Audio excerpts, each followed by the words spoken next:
ಎಲ್ಲರಿಗೂ ನಮಸ್ಕಾರ. ಚಾಯ್ಗೆ ನನ್ನ ಚಾಯ ನಿಮ್ಮೆಲ್ಲರೂ ವೆಲ್ಕಮ್ ಮಾಡ್ತಾ ಇದ್ದೀನಿ. ನಾನು ಒಂದು ಕಾಲೇಜಲ್ಲಿ ಕೆಮಿಸ್ಟ್ರಿ ಪ್ರೊಫೆಸರಾಗಿ ವರ್ಕ್ ಮಾಡ್ತಾ ಇದ್ದೀನಿ. ನನ್ನ ಇಂಟೆನ್ಷನ್ ಈ ಚಾನಲ್ ಸ್ಟಾರ್ಟ್ ಮಾಡೋದಕ್ಕೆ ಅಂದರೆ ಸಾಧ್ಯ ಆದಷ್ಟು ಕೆಮಿಸ್ಟ್ರಿ ರಿಲೇಟೆಡ್ ಟಾಪಿಕ್ನ ಸಿಂಪಲ್ಲಾಗಿ ಕನ್ನಡದಲ್ಲಿ ಹೇಳುವಂಥ ಪ್ರಯತ್ನ ನಾನು ನನ್ನ ಚಾನಲಲ್ಲಿ ಮಾಡ್ತಾ ಇದ್ದೀನಿ. ಕೆಮಿಸ್ಟ್ರಿ ಅಂತಂದರೆ ಬರೀ ಈಕ್ವೇಷನ್ಸ್ ಹೇಳೋದು, ಬರೀ ಪಾಠ ಮಾಡುವಂಥದ್ದೇ ಅಲ್ಲ. ಕೆಮಿಸ್ಟ್ರಿ ರಿಲೇಟೆಡ್ ಆಗಿರುವಂಥದ್ದು ಅವೇರ್ನೆಸ್ ಕೊಡುವಂಥದ್ದು ಕೆಮಿಸ್ಟ್ರಿ ಟೀಚರ್ಸು ಅಥವಾ ಕೆಮಿಸ್ಟ್ರಿ ಓದ್ತಾ ಇರೋದು ಡ್ಯೂಟಿ ಆಗುತ್ತೆ. ಹಾಗಾಗಿ ಪೆಸ್ಟಿಸೈಡ್ಸಿಂದ ಏನೇನು ತೊಂದರೆ ಆಗುತ್ತೆ, ಸೊ ಅದು ನಮ್ಮ ಫುಡ್ ಚೈನ್ ಒಳಗಡೆ ಹೇಗೆ part and parcel of our food chain ಆಗೋಗಿದೆ, ಅದ್ರ ಬಗ್ಗೆ ಇವತ್ತು ವಿಡಿಯೋ ಮಾಡೋಣ ಅಂತ ಅಂದ್ಕೊಳ್ತಾ ಇದ್ದೀನಿ. Again welcome to Kenchaya. ನನ್ನ ಚಾನಲ್ನ ಸಬ್ಸ್ಕ್ರೈಬ್ ಮಾಡಿ, ಶೇರ್ ಮಾಡಿ. Poisonous pesticides in our food chain in India. Particularly ನಾನು ಇಂಡಿಯನ್ ಸಿಸ್ಟಮಲ್ಲಿ ಒಂದು 2-3 ಕೇಸ್ಗಳನ್ನ ತೊಗೊಂಡು ಪೆಸ್ಟಿಸೈಡ್ ಯೂಸ್ ಮಾಡೋದ್ರಿಂದ ಅಥವಾ ಲಾರ್ಜ್ ಕ್ವಾಂಟಿಟಿನಲ್ಲಿ ಯೂಸ್ ಮಾಡೋದ್ರಿಂದ ಏನೇನು ತೊಂದರೆ ಆಗುತ್ತೆ, how it going to harm our day to day life, ಅದ್ರ ಬಗ್ಗೆ ಇವತ್ತು ವಿಡಿಯೋ ಅಪ್ಲೋಡ್ ಮಾಡೋಣ ಅಂತ ಅಂದ್ಕೊಳ್ತಾ ಇದ್ದೀನಿ. ಸೊ ಆ್ಯಕ್ಚುಲಿ ನಾವು ಪೆಸ್ಟಿಸೈಡ್ಸ್ನ ಯಾಕೆ ಯೂಸ್ ಮಾಡೋಕ್ಕೆ ಶುರು ಮಾಡಿದ್ವಿ ಅಂತಂದರೆ, ನಾವು ಹಳೇದಕ್ಕೆ ಹೋಗಬೇಕಾಗತ್ತೆ, ಒಂದು 100 ವರ್ಷ ಹಿಂದಕ್ಕೆ ಹೋಗಬೇಕಾಗತ್ತೆ. ಸೊ ಅವಾಗ ಏನಾಗ್ತಿತ್ತು ಅಂತಂದರೆ ಊಟಕ್ಕೆ ತುಂಬ ಕಷ್ಟ ಆಗ್ತಿತ್ತು. ಊಟನೇ ಇಲ್ಲದೇ ಇರೋಂಗೆ, ಎಲ್ಲರೂ ಊಟಕ್ಕೆ ಗತಿ ಇಲ್ದಂಗೆ, ಊಟ ಇಲ್ದಲೇ ಸಾಯ್ತಾ ಇರೋವಂಥವ್ರು ತುಂಬ ಜನ ಇರ್ತಿದ್ರು. Features in feminine late 19th century in India. So ನಾನೀಗ ಹಳೇದು ಪಿಕ್ಚರ್ಗಳನ್ನ ತೊಗೊಂಡಿದ್ದೀನಿ. ವೆಸ್ಟ್ ಬೆಂಗಾಲ್ ಇರ್ಬೋದು, ಮಡ್ರಾಸ್ ಇರ್ಬೋದು, ಅದೇ ಥರ ನಿಮಗೆ ವೆಸ್ಟರ್ನ್ ಇಂಡಿಯನ್ ಫೆಮಿನೈನ್ ಇರ್ಬೋದು, ಎಲ್ಲ ಮಕ್ಕಳುಗಳ ಚಿತ್ರಗಳನ್ನೆಲ್ಲ ತೋರಿಸಿದ್ರೆ ನಿಮಗೆ ಊಟ ಇಲ್ದಲೇ ಅವರು, ಅಂದರೆ ಬೆಳೆನೇ ಇಲ್ದಲೆ ಬರ ಬಂದು ಅವ್ರಿಗೆ ಬಡತನ ಬಂದು ಊಟಕ್ಕೆ ಗತಿ ಇಲ್ದಲೆ ಸತ್ತಿರೋ ಅಂಥ ಸಿಚುಯೇಷನ್ ಇತ್ತು ಯಾವಾಗ, ಒಂದು 100 ವರ್ಷದ ಕೆಳಗಡೆ. ಅದಕ್ಕೆ ಅವ್ರೇನು ಮಾಡಬೇಕಾಗಿತ್ತು, ಜೊತೆಗೆ ಏನು ಅಂತಂದರೆ ಮುಂದಕ್ಕೆ ಹೋಗ್ತಾ ಹೋಗ್ತಾ ಒಂದು ಮಳೆ ಬರ್ತಿರಲಿಲ್ಲ, ಎಲ್ಲರೂ ಡಿಪೆಂಡೆಂಟ್ ಆಗ್ತಾ ಇದ್ದಿದ್ದು ಮಳೆಗೇನೆ. ಮಳೆ ಇಲ್ಲ ಅಂದ ತಕ್ಷಣ ಏನು ಮಾಡ್ತಾರೆ, ಊಟಕ್ಕೆ ಇಲ್ದಂಗೆ ಏನು ಮಾಡ್ತಾರೆ, ಭೂಮಿಗಳನ್ನ ಯಾರಿಗೋ ಮಾಟಿಕೇಶ್ ಮಾಡ್ತಾರೆ, ಪ್ರಾಪರ್ಟಿನ ಸೇಲ್ ಮಾಡ್ತಾರೆ. ಆ ಸಾಲ ತೀರ್ಸೋಕ್ಕಾಗಲ್ಲ, ಏನೂ ಮಾಡೋಕ್ಕಾಗಲ್ಲ, ನನಗೆ ಬೆಳಗ್ಗೆ ತಿನ್ನೋಕ್ಕೆ ಏನೂ ಇಲ್ಲ ಅಂದರೆ ಏನು ಮಾಡ್ತಾರೆ, ಸೂಸೈಡ್ ಮಾಡ್ಕೊಳ್ತಾರೆ. ಮಕ್ಕಳುಗಳು ಪೇರೆಂಟ್ಸ್ ಏನು ಮಾಡ್ತಾರೆ, ಊಟಕ್ಕೋಸ್ಕರ ತಮ್ಮ ಮಕ್ಕಳನ್ನ ತಾವೇ ಸಾಯಿಸ್ತಿದ್ರು, ಇದ್ದಾರೆ ಯಾರಿಗೋ ಬೇರೆಯವ್ರಿಗೆ ಯಾರ ಹತ್ರ ಊಟ ಕೊಡೋಕ್ಕೆ ಸಾಧ್ಯ ಇದೆಯೋ ಅವ್ರ ಹತ್ರ ಮಾಡ್ತಾಯಿದ್ರು. ಇದರಿಂದ ಊಟ ಸರಿಯಾಗಿ ಇಲ್ದಲೆ ಮಾಲ್ ನ್ಯೂಟ್ರಿಷನ್ ಆಗಿ ಆ ರೀತಿಯಾಗಿ ಕಾರ್ಯಗಳು ಬಂದು ಸಾಯ್ತಾಯಿದ್ರು. ಆಮೇಲೆ ಯಾರ ಹತ್ರ ಬೆಳೆ ಇರುತ್ತೋ ಕಿತ್ಕೊಳ್ಳೋದಕ್ಕೋಸ್ಕರ ಏನು ಮಾಡ್ತಾಯಿದ್ರು, ದರೋಡೆಕೋರು ಹೋಗಿ ಅವ್ರನ್ನ ಅಟ್ಯಾಕ್ ಮಾಡಿ ಅದನ್ನು ಕಿತ್ಕೊಳ್ಳೋ ಅಂಥದ್ದು, ಈ ಥರದ್ದೆಲ್ಲ ಸಿಚುಯೇಷನ್ ಇತ್ತು 100 years ಬ್ಯಾಕ್. ಸೊ ಹಾಗಾದ್ರೆ ಅದಕ್ಕೆ ಸೊಲ್ಯೂಷನ್ ಏನು? ಈಗ ಊಟ ಇಲ್ದೆಲ್ಲ ಏನು ಮಾಡ್ತಾ ಇದ್ದಾರೆ, ಜನ ಸಾಯ್ತಾ ಇದ್ದಾರೆ. ಊಟ ಯಾಕಿಲ್ಲ, ಅವ್ರಿಗೆ ಬೆಳೆಯೋದಕ್ಕೆ ನೀರಿಲ್ಲ ಅಥವಾ ಒಳ್ಳೆ ಸೀಡ್ಸ್ ಇಲ್ಲ. ಸೋ ಮೆನಿ ಪ್ರಾಬ್ಲಮ್ಸ್ ಬರ್ತದೆ. ಅದಕ್ಕೆ ಸೊಲ್ಯೂಷನ್ ಏನು? ಆವಾಗ ಆ ಟೈಮಲ್ಲಿ ಅದಕ್ಕೆ ಸೊಲ್ಯೂಷನ್ ಏನು ಅಂದರೆ, everybody they went for green revolution. ನನಗೆ ಹೇಳ್ತಾ ಇರೋಂಥ ಸಿಚುಯೇಷನು ಇಂಡಿಯಾದಲ್ಲೆಲ್ಲ ಥ್ರೂ ಔಟ್ ದ ವರ್ಲ್ಡಲ್ಲಿ ಇತ್ತು, ಬಟ್ ನಾನು I am focusing only on India. So green revolution ಬಗ್ಗೆ ಏನಾದರೂ ಮಾಡೋಣ ಅಂತ ಯೋಚನೆ ಮಾಡಿದ್ರು. ನಾರ್ಮನ್ ಬೋರ್ಲಂಗ್ ಅನ್ನೋನು, he is the called as father of green revolution ಅಂತ ಕರೀತಾರೆ. ಬಟ್ ಇಂಡಿಯಾಗೆ ಬಂದರೆ, ಇಂಡಿಯಾನಲ್ಲಿ Mrs Indira Gandhi, when she was a prime minister under the leadership of MS Swaminathan, he was called as the father of green revolution in India. So ಅವ್ರೇನು ಮಾಡಿದ್ರು, green ರೆವಲ್ಯೂಷನಲ್ಲಿ ಏನು ಮಾಡ್ತಾ ಹೋದರು, ಒಳ್ಳೆ ಚೆನ್ನಾಗಿರುವಂಥ ಸೀಡ್ನ ಯೂಸ್ ಮಾಡೋಣ, ವಾಟರ್ಗೆ ಬರೀ ನಾವು ಮಳೆ ನೀರಿಗೆ ಕಾಯ್ದಲ್ಲೇ ನಾವೇನು ಮಾಡೋಣ, ಬೋರ್ವೆಲ್ಸ್ನ ತೆಗಿಯೋಣ, ಬರೀ ಗೊಬ್ಬರಗಳನ್ನ ನಾವು ಏನು ಲೋಕಲಾಗಿ ಯೂಸ್ ಮಾಡ್ತಾ ಅದ್ರ ಬಿಟ್ಟು ಬೇರೆ ಬೇರೆ ಫರ್ಟಿಲೈಸರ್ಸ್ ಯೂಸ್ ಮಾಡೋಣ, ಅದಕ್ಕೆ ಹುಳಗಳು ರೋಗಗಳು ಬರುತ್ತೆ, ಹಾಗಾಗಿ ನಾವು ಪೆಸ್ಟಿಸೈಡ್ಸ್ನ ಯೂಸ್ ಮಾಡೋಣ, ಜೊತೆಗೆ ಟೆಕ್ನಾಲಜಿ ಟ್ರ್ಯಾಕ್ಟರ್ ಯೂಸ್ ಮಾಡೋದು, ಈ ಥರದ್ದೆಲ್ಲ. These are the 5 or 6 factors ಈ ಆಸ್ ಫೋಕಸ್ಡ್ ಸೀಡ್. ಅಂದರೆ ನಮಗೆ ಒರಿಜಿನಲಿ ಟ್ರೆಡಿಷ್ನಲ್ ಆಗಿರುವಂಥ ಸೀಡ್ಗಳನ್ನ ಏನು ಬಿಟ್ಟರು, ಅದನ್ನು ಬಿಟ್ಬಿಟ್ಟು ಹೈಬ್ರಿಡ್ ಸೀಡ್ಗಳನ್ನ ಯೂಸ್ ಮಾಡೋಕ್ಕೆ ಶುರು ಮಾಡಿದ್ವಿ. ವಾಟರ್ ಬರೀ ರೈನ್ ವಾಟರ್ ಮೇಲೇ ಡಿಪೆಂಡೆಂಟ್ ಆಗ್ತದೆ, ಬೋರ್ವೆಲ್ಗಳನ್ನ ಮಾಡುವಂಥದ್ದು, ಚಾನಲ್ಗಳನ್ನ ಮಾಡುವಂಥದ್ದು, ಬೇರೆ ಬೇರೆ ಆಲ್ಟರ್ನೇಟಿವ್ ವಾಟರ್ ಸೋರ್ಸಸ್ನ ನಾವು ಮಾಡ್ಕೊಳ್ಳೋ ಅಂಥದ್ದು. ಫರ್ಟಿಲೈಸರ್ಸ್ ಮುಂಚೆ ಎಲ್ಲ ಮನೇಲಿ ಏನಿರ್ತಿತ್ತೋ, ಕೊಟ್ಟಿಗೆ ಗೊಬ್ಬರ ಅಂತ ಏನು ಹೇಳ್ತಾರಲ್ಲ, ಅದನ್ನಷ್ಟೇ ಯೂಸ್ ಮಾಡ್ತಾಯಿದ್ರು. ಆರ್ಗ್ಯಾನಿಕ್ ಫರ್ಟಿಲೈಸರ್ಸ್ನ ಯೂಸ್ ಮಾಡ್ತಾಯಿದ್ರು. ಅದನ್ನು ಬಿಟ್ಬಿಟ್ಟು ಬೇರೆ ಥರ ಕೆಮಿಕಲ್ ಫರ್ಟಿಲೈಸರ್ಸ್ನ ಯೂಸ್ ಮಾಡೋಕ್ಕೆ ಶುರು ಮಾಡಿದ್ರು. ರೋಗ ಬರುತ್ತೆ ಅಂದರೆ ಅದಕ್ಕೆ ಪೆಸ್ಟಿಸೈಡ್ಸ್ ಬೇಕು, ಪೆಸ್ಟಿಸೈಡ್ಸ್ನ ಯೂಸ್ ಮಾಡೋದು, ಜೊತೆಗೆ ಟೆಕ್ನಾಲಜಿ ಯೂಸ್ ಮಾಡಿಕೊಂಡು ಗ್ರೀನ್ ರೆವಲ್ಯೂಷನ್ ಮಾಡೋಣ ಅವರು ಪ್ಲ್ಯಾನ್ ಮಾಡಿದ್ರು. ಓಕೆ, ಯಾಕೆ ಅಂದರೆ ಆಗ ಹೊಟ್ಟೆಗೆ ಊಟನೇ ಇರಲಿಲ್ಲ. ಊಟ ವಾಸ್ ದ ಮೇನ್ ಅಜೆಂಡಾ. ನಮಗೆ ಅಜೆಂಡಾ ಏನಾಗಿತ್ತು, ಊಟ ಬೇಕು, ಊಟ ಇದ್ದರೆ ಅವ್ರು ಬದುಕೊಳ್ತಾರೆ.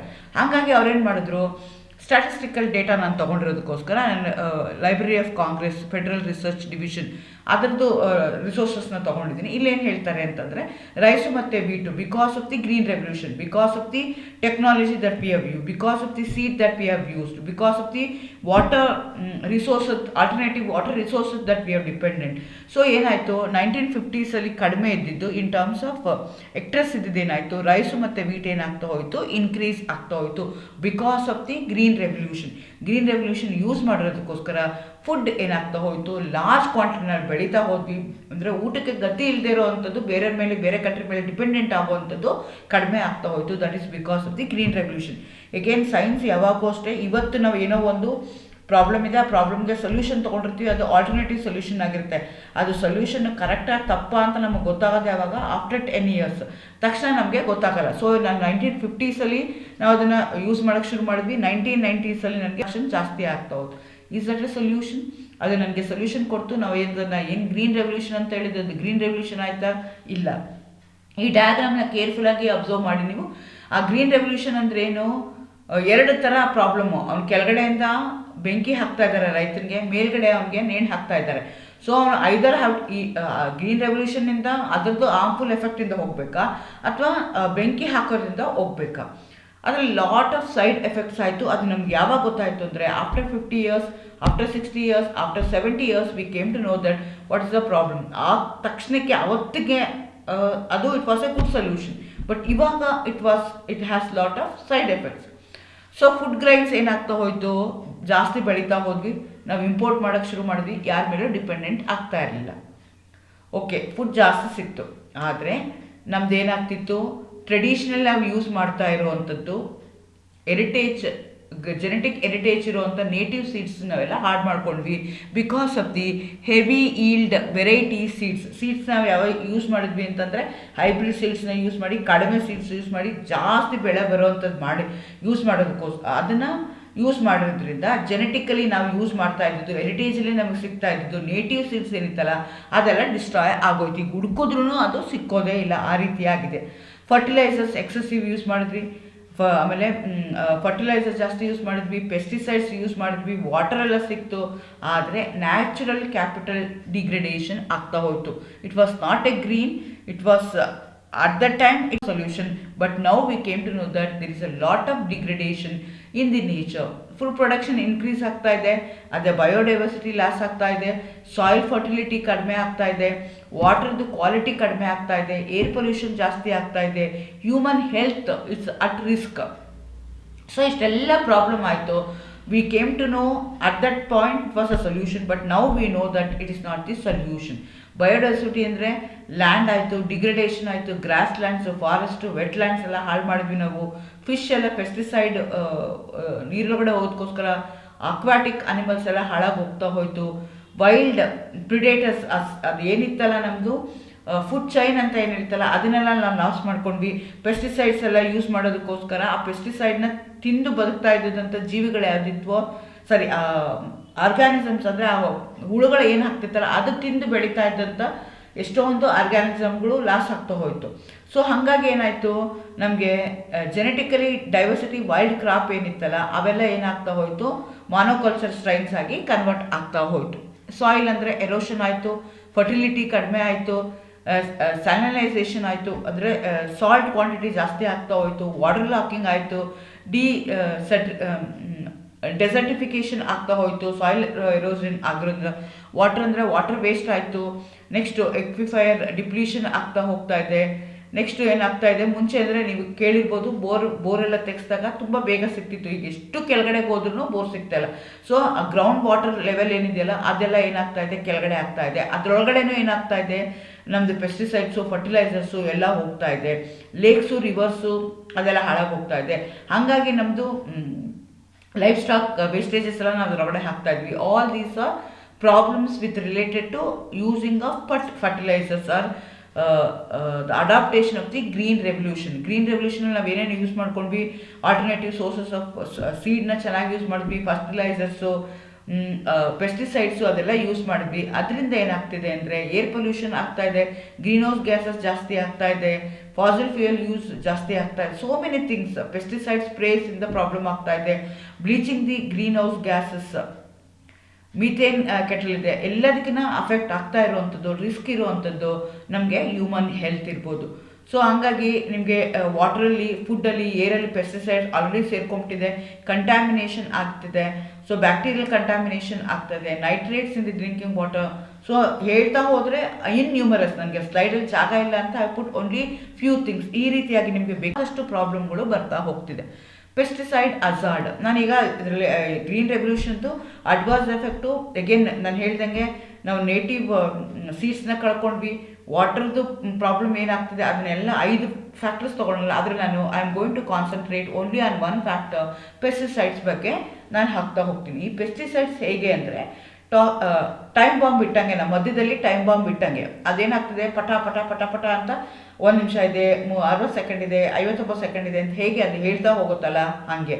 ಸೊ ಇಲ್ಲಿ ಚಿತ್ರದಲ್ಲಿ ಕೇಳ್ದಂಗೆ ಆ ಪೆಸ್ಟಿಸೈಡು ಮತ್ತು ನಾನು ಒಂದು ಸ್ಕೆಲಿಟನ್ ಇಟ್ಟಿದ್ದೀನಿ 2 ಚಿತ್ರದಲ್ಲಿ ನೋಡ್ಕೊಳ್ಳಿ. ಅಂದರೆ ಆ ಪೆಸ್ಟಿಸೈಡ್ ಹೇಳ್ತಿದೆ ನಾನು ನನ್ನನ್ನೇ ಯೂಸ್ ಮಾಡಿದೆ, ನಾನು ನಿಮ್ಮನ್ನು ಈ ರೀತಿಯಾಗಿ ಮಾಡ್ತೀನಿ ಅಂತ. ಸೊ ನಾವು ಅಂದ್ಕೊಂಡ್ವಿ ಪೆಸ್ಟಿಸೈಡ್ ಯೂಸ್ ಮಾಡ್ಕೊಳ್ಳೋದ್ರಿಂದ ಆ ಹುಳುಗಳನ್ನ ಈಗಲೇ ನಿಲ್ಲಿಸಿಲ್ಲ ನಾವು, ಆ ಹುಳುಗಳನ್ನೆಲ್ಲ ಸಾಯಿಸ್ಬೋದು, ನನಗೆ ಈಲ್ಡ್ ಜಾಸ್ತಿ ಬರುತ್ತೆ ಅಂತ. ಆದರೆ it's not A good thing, it's A bit harvest. ನಾವು ಈ ರೀತಿಯಾಗಿ ನಾವು ಸ್ಪ್ರೇ ಮಾಡೋದ್ರಿಂದ ನಮ್ಗೆ ಏನಾಗ್ತಾ ಹೋಗುತ್ತೆ, ಲಾಟ್ ಆಫ್ ಪ್ರಾಬ್ಲಮ್ಸ್ ಬರ್ತಾ ಹೋಗುತ್ತೆ. ಸೊ ಆ ಪ್ರಾಬ್ಲಮ್ಸ್ ಏನೇನು ಆಗ್ತಾ ಇದೆ ಅನ್ನೋದಕ್ಕೆ ನಾನೊಂದು 2-3 ಕೇಸ್ಗಳನ್ನ ಅಷ್ಟೇ ಹೇಳ್ತೀನಿ. ಒಂದು, ಕಾಸರಗೋಡ್ದು ಎಂಡೋಸಲ್ಫಾನ್ ಪಾಯ್ಸನಿಂಗ್ ಹೇಗಾಯಿತು, ಅದರಿಂದ ಏನು ಅಡ್ವಾನ್ಸ್ ಎಫೆಕ್ಟ್ ಆಯಿತು. ಅದೇ ರೀತಿ there is a one train, the train is called as a Punjab train, I am going to focus on that. Next ಅದಾದಮೇಲೆ ಜೈಪುರಲ್ಲೂ ಇನ್ಫ್ಯಾಂಟ್ ಬೇಬೀಸು ಯಾವ ರೀತಿ ಪ್ರಾಬ್ಲಮ್ ಆಯಿತು. ಸೊ ನಮಗೆ ಇಮ್ಯಾಜಿನ್ ಮಾಡ್ಕೊಂಡಿದ ತಕ್ಷಣ ಕೇರಳ ಅಂದ ತಕ್ಷಣ ನಾವೇನು ಹೇಳ್ತೀವಿ, ಗಾಡ್ಸ್ ಓನ್ ಕಂಟ್ರಿ ಅಂತ ಹೇಳ್ತಾರೆ. ಸೊ ದೇವತೆಗಳೇ ಅಲ್ಲಿ ವಾಸವಾಗಿದ್ದಾರೆ ಅಂತ ಹೇಳ್ತೀವಿ. ನಮಗೆ ಅದರದ್ದು ಗ್ರೀನ್ ಬರುತ್ತೆ, ಆನೆಗಳು ನೆನಪಾಗ್ತವೆ, ಬೋಟ್ ಹೌಸ್ ನೆನಪಾಗತ್ತೆ, ಅವ್ರದ್ದು ಕಥಕಳಿ ಡ್ಯಾನ್ಸ್ ನೆನಪಾಗತ್ತೆ. ಆ ರೀತಿಯಾಗಿ ನಮಗೆ ಬೋಟ್ ರೇಸ್, ಗ್ರೀನ್ರಿ, ಟೀ ಎಸ್ಟೇಟ್ಸು, ನೀರು, ಅವ್ರದ್ದು ಉತ್ಸವಗಳು, ಬರೀ ಅಷ್ಟೇ ನಮಗೆ ಇಮ್ಯಾಜಿನೇಷನ್ ಬರುತ್ತೆ, ಅದಷ್ಟೇ ಬರುತ್ತೆ. ಬಟ್ ಅದರೇ another black side of the Kerala ಇದೆ. ಅದು ಯಾವುದು ಅಂದರೆ ಎಂಡೋಸಲ್ಫಾನ್ ವಿಕ್ಟಿಮ್ ಅಂತ ಹೇಳ್ತೀವಿ, ಅಥವಾ ಎಂಡೋಸಲ್ಫಾನ್ ಲಿವಿಂಗ್ ಡೆಡ್ ಅಂತ, ಬದುಕಿರೋರು ಸತ್ತಿರೋ ರೀತಿಯಾಗಿ ಇರೋವಂಥದ್ದು, down to earth back broke story. Actually 2001 ಫೆಬ್ರವರಿನಲ್ಲಿ ಹಿಂದೂನಲ್ಲಿ ಎಂಡೋಸಲ್ಫಾನ್ ವಿಕ್ಟಿಮ್ ಡೆಡ್ ಅನ್ನೋದ್ರ ಬಗ್ಗೆ ಆರ್ಟಿಕಲ್ ಬರುತ್ತೆ, ಅಲ್ಲಿಂದ ಇದು ಶುರು ಆಗ್ತಾ ಹೋಗುತ್ತೆ. ಹಾಗಾದರೆ ಏನದು ಕಾಸರಗೋಡು ಅಂದ್ರೇನು, ಎಂಡೋಸಲ್ಫಾನ್ ಅಂದ್ರೇನು ಅಂತ, it was a life for many. So actually ಏನಾಗುತ್ತೆ, ಕಾಸರಗೋಡಲ್ಲಿ ಅವರು ಬೇಕಾದಷ್ಟು ಗೋಡಂಬಿಗಳನ್ನ ಬೆಳೀತಿರ್ತಾರೆ. ಸೊ ಅದೆಷ್ಟೊಂದು ಜನಕ್ಕೆ ಅದಕ್ಕೆ ಜೀವನ ಕೊಡ್ತಿರುತ್ತೆ, ಎಕರೆಗಟ್ಟಲೆ ಪ್ಲಾಂಟೇಶನ್ ಇರುತ್ತೆ. ಹಾಗಾಗಿ ಅದನ್ನು ಹಾರ್ವೆಸ್ಟ್ ಮಾಡ್ತಾರೆ, ಅದನ್ನು ಇಡೀ ದೇಶಕ್ಕೆ, ಇಡೀ ಪ್ರಪಂಚಕ್ಕೆ ಅವ್ರೇನು ಮಾಡ್ತಿರ್ತಾರೆ, ಗೋಡಂಬಿನ ಹಾರ್ವೆಸ್ಟ್ ಮಾಡಿ ಕಳಿಸ್ತಿರ್ತಾರೆ. It was no problem, everything was okay. So ಇದನ್ನು ಎಂಡೋಸಲ್ಫಾನ್ ಸ್ಪ್ರೇ ಮಾಡೋಕ್ಕೆ, ಅದಕ್ಕೆ ಹುಳ ಆಗ್ತಿರುತ್ತೆ, ಅದಕ್ಕೆ ಸ್ಪ್ರೇ ಮಾಡೋದಕ್ಕೆ ನಾನು ಮುಂಚೆನೇ ಹೇಳ್ದಂಗೆ ಎಕರೆಗಟ್ಟಲೆ ನಮಗೆ ಪ್ಲಾಂಟೇಶನ್ ಆಗಿರುತ್ತೆ. ಹಾಗಾಗಿ ಅವ್ರೇನು ಮಾಡ್ತಾರೆ ಅಂದರೆ, ನನಗೆ ಒಂದೊಂದೇ ಗಿಡಕ್ಕೆ ಹಾಕೋದು ಕಷ್ಟ ಆಗುತ್ತೆ ಅಂತ ಅವ್ರೇನು ಮಾಡಿದ್ರು, ಎಲಿ ಪ್ಯಾಡ್ಗಳಲ್ಲಿ ಎಂಡೋಸಲ್ಫಾನ್ನ ಸ್ಪ್ರೇ ಮಾಡೋಕ್ಕೆ ಶುರು ಮಾಡಿದ್ರು. It was A solution for the it is endosulfan is A pesticide. ಅದಕ್ಕೆ ಹುಳ ಹತ್ಕೊಳ್ತಿತ್ತು, ಆ ಹುಳನ ತೆಗಿಬೇಕಾಗಿತ್ತು. ಹಾಗಾಗಿ ಅವ್ರೇನು ಮಾಡಿದ್ರು, ಎಕರೆಗಟ್ಟಲೆ ಇದ್ದಕ್ಕೋಸ್ಕರ ಒಂದೊಂದೇ ಹಾಕೋದು ಬೇಡ ಅಂತ ಅವ್ರೇನು ಮಾಡಿದ್ರು, ಎಲಿಪ್ಯಾಡ್ಗಳಲ್ಲಿ ಸ್ಪ್ರೇ ಮಾಡೋಕ್ಕೆ ಶುರು ಮಾಡಿದ್ರು. ಎಲಿಪ್ಯಾಡಲ್ಲಿ ಸ್ಪ್ರೇ ಮಾಡೋಕ್ಕೆ ಶುರು ಮಾಡಿ ಅದು ಏನು ಆಯಿತು ಅಂತಂದರೆ, it entered each and every area. ಅಲ್ಲಿ ಏರಲ್ಲಿ ಹೋಯ್ತು, ವಾಟರಲ್ಲಿ ಹೋಯ್ತು. ಸೊ ಅದು ಅದರಲ್ಲಿರೋಂಥ ಹುಳ ಹೋಯ್ತು, ಆದರೆ ಗೋಡಂಬಿ ಬರ್ತಾ ಹೋಯ್ತು, ಕ್ವಾಲಿಟಿ ಕಡಿಮೆ ಆಗ್ತಾ ಹೋಯ್ತು. That leads to lot of problem. Till today the people are suffering because of the endosulfan. ಅದು ಕ್ವಾಂಟಿಟಿ ಏನಾಯಿತು, ಜಾಸ್ತಿ ಆಗ್ತಾ ಹೋಯ್ತು, ಅದು ವಾಟ್ರಲ್ಲಿ ಸೇರ್ಕೊಂಡ್ಬಿಡ್ತು. ಮಕ್ಕಳುಗಳು ಏನಾಯಿತು ಅಂತಂದರೆ, ಈಗಲೂ ಟಿಲ್ ಟುಡೇ, ನೆಕ್ಸ್ಟ್ ಸ್ಲೈಡ್ಗಳಲ್ಲಿ ತೋರಿಸ್ತೀನಿ, ತಲೆಯಲ್ಲಿ ಬ್ರೈನ್ ಇಲ್ದಂಗೆ, ಅಥವಾ ತಲೆ ದಪ್ಪ ಇರೋಂಗೆ, ಅಥವಾ ಮೆಂಟಲಿ ರಿಟಾರ್ಡೆಡ್ ಟೈಪು, ಇದೆಲ್ಲ ಯಾಕಾಯಿತು ಅಂದರೆ man's endless greed brought this malady. So ನಮ್ಗೆ ಯಾಕೆ ಈ ರೀತಿಯಾಗಿದೆ ಅಂದರೆ, these are the real pictures I have taken. So ಈ ರೀತಿಯಾಗಿ ಪ್ರಾಬ್ಲಮ್ ಆಯಿತು. ಅದು ಯಾಕೆ ಅಂದರೆ, ಎಂಡೋಸಲ್ಫಾನ್ ಲಾರ್ಜ್ ಕ್ವಾಂಟಿಟಿನಲ್ಲಿ ಎಷ್ಟು ಯೂಸ್ ಮಾಡಬೇಕಾಗಿತ್ತ ಅಷ್ಟು ಯೂಸ್ ಮಾಡಿದರೆ ನಾವೇನು ಮಾಡಿದ್ವಿ, ಲಾರ್ಜ್ ಕ್ವಾಂಟಿಟಿನಲ್ಲಿ ಅದನ್ನು ಯೂಸ್ಗೆ ಶುರು ಮಾಡಿದ್ದಕ್ಕೆ ಈ ರೀತಿ ಆಯಿತು. ನೋಡಿ, ಆ ತಾಯಿ ಹೇಳ್ತಿದ್ದಾಳೆ, how can I delay you my son ಅಂತ. ಆ ಮಕ್ಕಳುಗಳನ್ನ, ಅವ್ರಿಗೆ ಕೈಗಳಿಲ್ಲ, ಕಾಲುಗಳಿಲ್ಲ, ಪೂರ್ತಿ ಅವು ಸೋತೋಗಿದ್ದಾವೆ. ಆ ರೀತಿಯಾದಂಥ ಕಾಯಿಲೆಗಳು ಬಂತು. Till today they are suffering. So another black side of the Kerala ಇದೆ. ಅದು ಯಾವುದು ಅಂದರೆ ಎಂಡೋಸಲ್ಫಾನ್ ವಿಕ್ಟಿಮ್ ಅಂತ ಹೇಳ್ತೀವಿ, ಅಥವಾ ಎಂಡೋಸಲ್ಫಾನ್ ಲಿವಿಂಗ್ ಡೆಡ್ ಅಂತ, ಬದುಕಿರೋರು ಸತ್ತಿರೋ ರೀತಿಯಾಗಿ ಇರುವಂಥದ್ದು. Down to earth of the large amount of pesticides that we are used. So ಪೆಸ್ಟಿಸೈಡ್ಸ್ನ ಯೂಸ್ ಮಾಡೋದ್ರಿಂದ these are the harmful effects. Next ಅದೇ ರೀತಿ ಇನ್ನೊಂದು ಎಕ್ಸಾಂಪಲ್ನ ತೊಗೊಳೋದಾದ್ರೆ, ನಾನು ಪಂಜಾಬ್ ಅಂದ ತಕ್ಷಣ ಪಂಜಾಬ್ ಸಿಖ್ ಗುರೂಸ್ ಅಂತ ಹೇಳುತ್ತೆ. ಪಂಜಾಬ್ ಅಂದ ತಕ್ಷಣ ನಮಗೆ ಗೋಲ್ಡನ್ ಟೆಂಪಲ್ ನೆನಪಾಗುತ್ತೆ. 5 ರಿವರ್, ಅದಕ್ಕೆ ಯಾಕೆ ಪಂಜಾಬ್ ಅಂತ ಹೆಸರು ಬಂತು ಅಂದರೆ 5 ರಿವರ್ಗಳು ಹರಿಯುತ್ತೆ ಅಲ್ಲಿ ಪಂಜಾಬ್ ಅಂತ. ಬಟ್ ಅದಷ್ಟೇ ಅಲ್ಲ, it was A land of green revolution. Because ಅಲ್ಲಿ ಗೋಧಿ ತುಂಬ ಬೆಳೀತಾ ಇದ್ರು, ಎಕರೆಗಟ್ಟಲೆ ಜಾಗ ಇತ್ತು. ಗ್ರೀನ್ ರೆವಲ್ಯೂಷನ್ನ ಈಸಿಯಾಗಿ ಅಡಾಪ್ಟ್ ಮಾಡ್ಕೊಂಡಿದ್ದು ಯಾವ ಸ್ಟೇಟ್ ಫಸ್ಟು ಅಂತಂದರೆ Punjab. That leads to land of cancer death. ಹೀಗಾಗಿ ಅದಕ್ಕೆ ಏನಾಗಿದೆ ಅಂದರೆ ಕ್ಯಾನ್ಸರ್ ಡೆತ್ಗಳು ಜಾಸ್ತಿ ಆಗ್ತಾ ಇದೆ. ಯಾಕೆ ಅಂದರೆ ಎಗೇನ್ ಅವ್ರು ಎಷ್ಟು ಯೂಸ್ ಮಾಡ್ತಾ ಇದ್ರು ಅಂದರೆ ಪೆಸ್ಟಿಸೈಡ್ಸ್ನ, ಆ ಕ್ವಾಂಟಿಟಿ ಎಷ್ಟಿರುತ್ತಲ್ಲ ಜಾಸ್ತಿ ಬೆಳೆ ಬರಲಿ ಅಂತ, ಗ್ರೀಡಿನೆಸ್ ಆಫ್ ದಿ ಮ್ಯಾನ್ ಏನು ಮಾಡ್ತಾಯಿದ್ರು, ಎಲ್ಲರೂ ವಿಪರೀತ ಅವ್ರು ಏನು ಮಾಡಿದ್ರು, ಪೆಸ್ಟಿಸೈಡ್ಸ್ನ ಯೂಸ್ ಮಾಡೋಕ್ಕೆ ಶುರು ಮಾಡ್ತಿದ್ರು. ಆ ಪೆಸ್ಟಿಸೈಡ್ ಯೂಸ್ ಮಾಡೋದ್ರಿಂದ ಏನಾಗ್ತಿದೆ ಅಂದರೆ ಆ ಕೆಮಿಕಲ್ ಅಡಕ್ಷನ್ ಆಗಿಬಿಟ್ಟು ಅಲ್ಲೇನಾಗ್ತಿದೆ ಅಂದರೆ ಎವ್ರಿಬಡಿ ಇನ್ ದ ಫ್ಯಾಮಿಲಿ ತೊಗೊಂಡ್ರೆ ಒಂದು 5 ಜನ 6 ಜನ ಇದ್ದಾರೆ ಅಂದರೆ ಒಬ್ಬರು ಬಿಟ್ಟರೆ ಮಿಕ್ದವ್ರು ಎಲ್ಲರೂ ಕ್ಯಾನ್ಸರ್ ಪೇಷಂಟ್ ಆಗಿದ್ದಾರೆ. ಇಲ್ಲೊಂದು ಚಿತ್ರ ತೋರಿಸ್ತಾ ಇದ್ದೀನಿ ನೋಡಿ. ಆ ತಾಯಿ ಇದ್ದಾರೆ, ಅವ್ರ ತಂದೆ ಇರ್ಬೋದು, ಅವ್ರ ಅಣ್ಣ ಇರ್ಬೋದು, ಅವ್ರ ತಾತ ಇರ್ಬೋದು, ಎಲ್ಲರೂ ಆಗಿದ್ದಾರೆ. ಈವನ್ ದಟ್ ಓಲ್ಡ್ ವುಮೆನ್ ಅವ್ರಿಗೂ ಕ್ಯಾನ್ಸರ್ ಪೇಷಂಟ್ ಆಗಿದ್ದಾರೆ. ಸೊ ನಾವು Punjab is becoming the hot spot for cancer. ಅದು ಏನು ಆಯಿತು ಅಂತಂದರೆ it entered each and every area. ಅಲ್ಲಿ ಏರಲ್ಲಿ ಹೋಯ್ತು, ವಾಟರಲ್ಲಿ ಹೋಯ್ತು. ಸೊ ಅದು ಅದರಲ್ಲಿರೋಂಥ ಹುಳ ಹೋಯ್ತು, ಆದರೆ ಗೋಡಂಬಿ ಬರ್ತಾ ಹೋಯ್ತು, ಕ್ವಾಲಿಟಿ ಕಡಿಮೆ ಆಗ್ತಾ ಹೋಯ್ತು. That leads to lot of problem. Till today the people are suffering because of the endosulfan. ಅದು ಕ್ವಾಂಟಿಟಿ ಏನಾಯಿತು ಜಾಸ್ತಿ ಆಗ್ತಾ ಹೋಯ್ತು, ಅದು ವಾಟ್ರಲ್ಲಿ ಸೇರ್ಕೊಂಡ್ಬಿಡ್ತು. ಮಕ್ಕಳುಗಳು ಏನಾಯಿತು ಅಂತಂದರೆ ಈಗಲೂ ಟಿಲ್ ಟುಡೇ, ನೆಕ್ಸ್ಟ್ ಸ್ಲೈಡ್ಗಳಲ್ಲಿ ತೋರಿಸ್ತೀನಿ, ತಲೆಯಲ್ಲಿ ಬ್ರೈನ್ ಇಲ್ದಂಗೆ ಅಥವಾ ತಲೆ ದಪ್ಪ ಇರೋಂಗೆ ಅಥವಾ ಮೆಂಟಲಿ ರಿಟಾರ್ಡೆಡ್ ಟೈಪು, ಇದೆಲ್ಲ ಯಾಕಾಯಿತು ಅಂದರೆ man's endless greed brought this many problem ಆಯಿತು. ಸೊ ನಮಗೆ ಇಮ್ಯಾಜಿನ್ ಮಾಡ್ಕೊಂಡಿದ ತಕ್ಷಣ ಕೇರಳ ಅಂದ ತಕ್ಷಣ ನಾವೇನು ಹೇಳ್ತೀವಿ, ಗಾಡ್ಸ್ ಓನ್ ಕಂಟ್ರಿ ಅಂತ ಹೇಳ್ತಾರೆ. ಸೊ ದೇವತೆಗಳೇ ಅಲ್ಲಿ ವಾಸವಾಗಿದ್ದಾರೆ ಅಂತ ಹೇಳ್ತೀವಿ. ನಮಗೆ ಅದರದ್ದು ಗ್ರೀನ್ ಬರುತ್ತೆ, ಆನೆಗಳು ನೆನಪಾಗ್ತವೆ, ಬೋಟ್ ಹೌಸ್ ನೆನಪಾಗತ್ತೆ, ಅವ್ರದ್ದು ಕಥಕಳಿ ಡ್ಯಾನ್ಸ್ ನೆನಪಾಗತ್ತೆ. ಆ ರೀತಿಯಾಗಿ ನಮಗೆ ಬೋಟ್ ರೇಸ್, ಗ್ರೀನ್ರಿ, ಟೀ ಎಸ್ಟೇಟ್ಸು, ನೀರು, ಅವ್ರದ್ದು ಉತ್ಸವಗಳು, ಬರೀ ಅಷ್ಟೇ ನಮಗೆ ಇಮ್ಯಾಜಿನೇಷನ್ ಬರುತ್ತೆ, ಅದಷ್ಟೇ ಬರುತ್ತೆ. ಬಟ್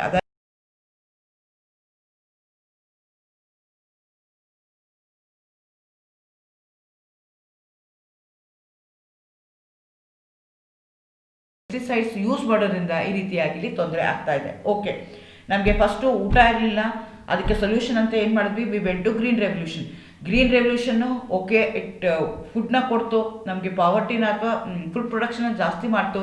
ಬಟ್ ಅದು ತಕ್ಕಂಗೆ ಏನು ಮಾಡ್ತಾ ಹೋಯ್ತು, ಸೈಡ್ ಎಫೆಕ್ಟ್ಸ್ಗಳ್ನು ಮಾಡ್ತಾ ಹೋಯ್ತು.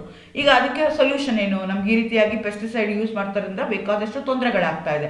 ಈಗ ಆ ತೊಂದರೆಗೆ ಏನಾದರೂ ಸೊಲ್ಯೂಷನ್ ಬೇಕಲ್ಲ. Another black side of the Kerala ಇದೆ, ಅದು ಯಾವುದು ಅಂದರೆ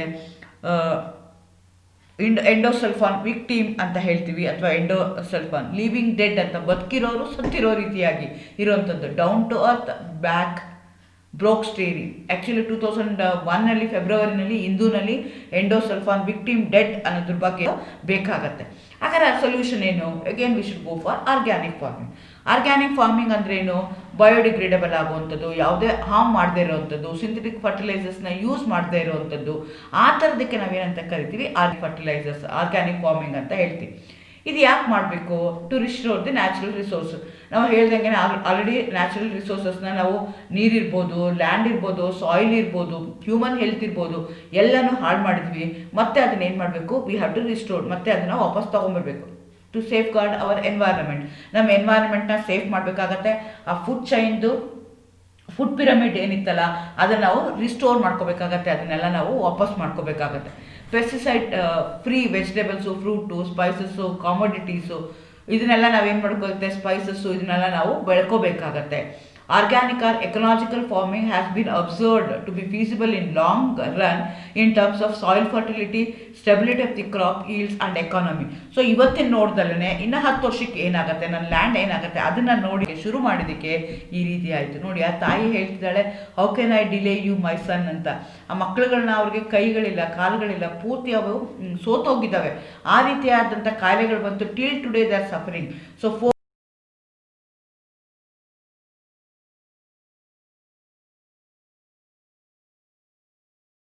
ಪೆಸ್ಟಿಸೈಡ್ಸ್ನ ಯಾವುದನ್ನು ಅವರು ಯೂಸ್ ಮಾಡೋದೇ ಇಲ್ಲ. ಸೊ ಆರ್ಗ್ಯಾನಿಕ್ ಫಾರ್ಮಿನಿಂದ ನನಗೆ ಏನೇನು ಲಾಭ ಆಗುತ್ತೆ? ಸಾಯಿಲ್ ಫರ್ಟಿಲಿಟಿ ಜಾಸ್ತಿ ಆಗುತ್ತೆ, ಸಾಯಿಲ್ ಎರೋಷನ್ ಕಡಿಮೆ ಆಗುತ್ತೆ, ಇನ್ಕ್ರೀಸಸ್ ದಿ ಬಯೋಡೈವರ್ಸಿಟಿ. ಡೈವರ್ಸಿಟಿ ಅಂದರೆ ಚಿಕ್ಕ ಹುಳುದಿಂದ ಹಿಡಿದು ದೊಡ್ಡ ಪಕ್ಷಿ ತನಕನೂ ಎಲ್ಲದಕ್ಕೂ ನಮಗೆ ಸೈಕಲ್ ಹೇಗಿದೆ ಅಂತಂದರೆ ಬಯೋಡೈವರ್ಸಿಟಿ ಸೈಕಲ್ ಎಲ್ಲರಿಗೂ ಬೇಕು, ಅದು ಇನ್ಕ್ರೀಸ್ ಆಗುತ್ತೆ. ಕಾರ್ಬನ್ ಡೈಆಕ್ಸೈಡ್ ಎಮಿಷನ್ ಕಡಿಮೆ ಆಗುತ್ತೆ, ಗ್ರೀನ್ ಹೌಸ್ ಗ್ಯಾಸಸ್ ಏನಂತ ಹೇಳ್ತೀವಿ ಅದೆಲ್ಲ ಕಡಿಮೆ ಆಗುತ್ತೆ, ವಾಟರ್ ಪೊಲ್ಯೂಷನ್ ಕಡಿಮೆ ಆಗುತ್ತೆ, energy consumption per unit of the yield ಕಡಿಮೆ ಆಗುತ್ತೆ, ಪೆಸ್ಟಿಸೈಡ್ ಕಡಿಮೆ ಆಗುತ್ತೆ, ಹ್ಯೂಮನ್ ಹೆಲ್ತ್ ಇನ್ಕ್ರೀಸ್ ಆಗುತ್ತೆ, ವೈಲ್ಡ್ ಲೈಫು ಬರ್ಡ್ಸು ಮತ್ತು ಬ್ಯಾಟ್ಸ್ದು ಬೆನಿಫಿಟ್ ಆಗುತ್ತೆ, ಅವಕ್ಕೆಲ್ಲನೂ ಅದೆಲ್ಲನೂ ಇಂಪಾರ್ಟೆಂಟ್ ಆಗುತ್ತೆ. Once upon A time the food was organic. ನಾವು ಅದೇ ಹೇಳಿದ್ನಲ್ಲ, ಇದೆಲ್ಲ ಮಾಡೋಕ್ಕಿಂತ ಮುಂಚೆ ಗ್ರೀನ್ ರೆವಲ್ಯೂಷನ್ ಏನೋ ಮಾಡೋಕ್ಕಿಂತ ಮುಂಚೆ it was like that. But ಈಗ ಏನಾಗ್ತಾ ಇದೆ, ಚೇಂಜ್ ಆಗ್ತಾ ಇದೆ. Love your health, love your body, love your future. So ಹಾಗಾಗಿ we have to go for organic. Again organic ಹೋಗ್ತಾ ಇದ್ದಂಗೆ ನಮ್ಗೇನು ಅನಿಸುತ್ತೆ, ಈಗಲೂ ಸಿಗುತ್ತೆ, ನಮ್ಗೆ ಸಿಗುತ್ತೆ, we feel it's more expensive ಅಂತ ಅನ್ಸೋಕ್ಕೆ ಶುರು ಆಗುತ್ತೆ. ಆದರೆ in order to maintain the sustainable organic agriculture ನಮಗೆ ಬೇಕು. ಆ್ಯಸ್ ಅನ್ ಇಂಡಿವಿಜುವಲ್ ನಾನು ಏನು ಮಾಡ್ಬೋದು ಇದನ್ನು ತಡೆಯೋದಕ್ಕೆ? ಈಟ್ ಲೋಕಲಿ ಗ್ರೋನ್ ಫುಡ್. ಹೇಗೆ ಅಂತಂದರೆ, ಈಗ ಅಮೆರಿಕಾದಿಂದ ಏನೋ ಒಂದು ಆ್ಯಪಲ್ ಬರುತ್ತೆ ಅಂತಂದರೆ ನಾವು ಅದಕ್ಕೆ ಕಾಯಬೇಕಾಗಿಲ್ಲ, ಅದು ಬರಬೇಕು ನಮ್ಮ ಹತ್ರಕ್ಕೆ ಅಂದರೆ ಇಟ್ ವೋಂಟ್ ಬಿ ಫ್ರೆಶ್ ಆಗಿರಲ್ಲ, ಇದ್ರಾಗಿರಲ್ಲ. ಅದಕ್ಕೆ ಅದೇನಾಗುತ್ತೆ ಅಂತಂದರೆ, ಡಿಮ್ಯಾಂಡ್ ಇದೆ ಅಂದ ತಕ್ಷಣ ಏನಾಗುತ್ತೆ ಅಂತಂದರೆ ಅಲ್ಲಿ ಜಾಸ್ತಿ ಪೆಸ್ಟಿಸೈಡ್ಸ್ನ ಯೂಸ್ ಮಾಡ್ತಾರೆ, ಬೆಳೀತಾರೆ, ಇಡೀ ಪ್ರಪಂಚಕ್ಕೆ ಹರಡ್ತಾರೆ. ಒಂದು ಗೊತ್ತಿರಬೇಕು, ಫ್ರೆಶ್ ಆಗಿರಲ್ಲ ನಮಗೆ, ಅದು ನಮ್ಮ ಹತ್ರಕ್ಕೆ ಬರಬೇಕು. ಈಗ ಅಮೆರಿಕಾಯಿಂದ ನಮ್ಮ ದೇಶಕ್ಕೆ ಬರಬೇಕು ಅಂದರೆ ಇಟ್ ಮೇ ಟೇಕ್ 1.5 months. ಅಲ್ಲಿ ತನಕ ಅದು ಫ್ರೆಶ್ ಆಗಿರಬೇಕು ಅಂತ ಅದಕ್ಕೇನೋ ಪೆಸ್ಟಿಸೈಡ್ ಹಾಕೋದು, ಅದಕ್ಕೆ ಒಂದು ವ್ಯಾಕ್ಸ್ ಹಾಕೋದು, ಏನೋ ಒಂದು ಮಾಡ್ತಾ ಇರ್ತಾರೆ. ಸೊ ಹಾಗಾಗಿ ಲೋಕಲಿ ಏನು ಸಿಗುತ್ತಲ್ಲ, ನಮ್ಮದು ಟ್ರೆಡಿಷನ್ ಆಗಿ ಇರೋ ಅಂಥದ್ದನ್ನು ಅದನ್ನು ನಾವು ತಿನ್ನಬೇಕಾಗತ್ತೆ. ಬೈ ಆರ್ಗ್ಯಾನಿಕ್ ಫುಡ್ ನಾವೇನು ಮಾಡಬೇಕಾಗತ್ತೆ? Organically grown food, organic shops nowadays it's available.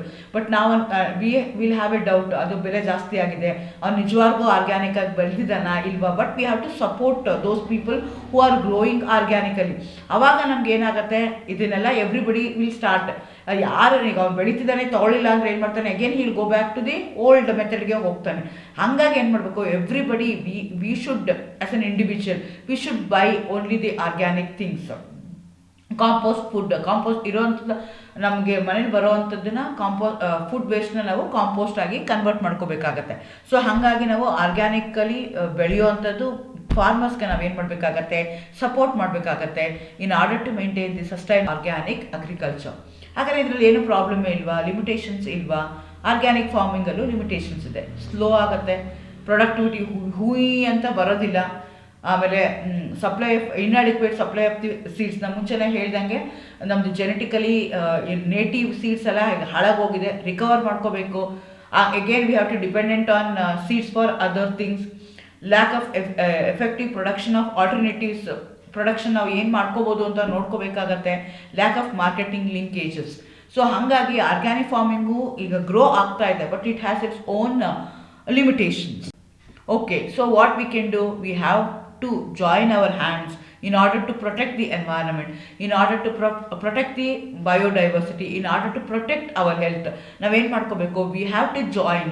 ಅದು ಬೆಲೆ ಜಾಸ್ತಿ ಆಗ್ತಾ ಇದೆ ಅಂತಲ್ಲ, ಎಲ್ಲ ರೈತರು ಮಾಡೋವಂಥದ್ದು ಆರ್ಗ್ಯಾನಿಕ್ಕೇ ಮಾಡಬೇಕು. ನಾವು ಕೊಂಡ್ಕೊಳ್ಳೋ ಅಂಥವ್ರು we have to support those who are growing organic. Follow the organic farming, safe health. Thank you. So ನಾವೆಲ್ಲರೂ ಒಂದು ಹೆಜ್ಜೆನ ಅದ್ರ ಕಡೆಗೆ ಇಟ್ಕೊಂಡು ನಾವು ಆರ್ಗ್ಯಾನಿಕ್ ಫಾರ್ಮಿಂಗ್ ಕಡೆಗೆ ಹೋಗಬೇಕಾಗತ್ತೆ. Thank you. All the best.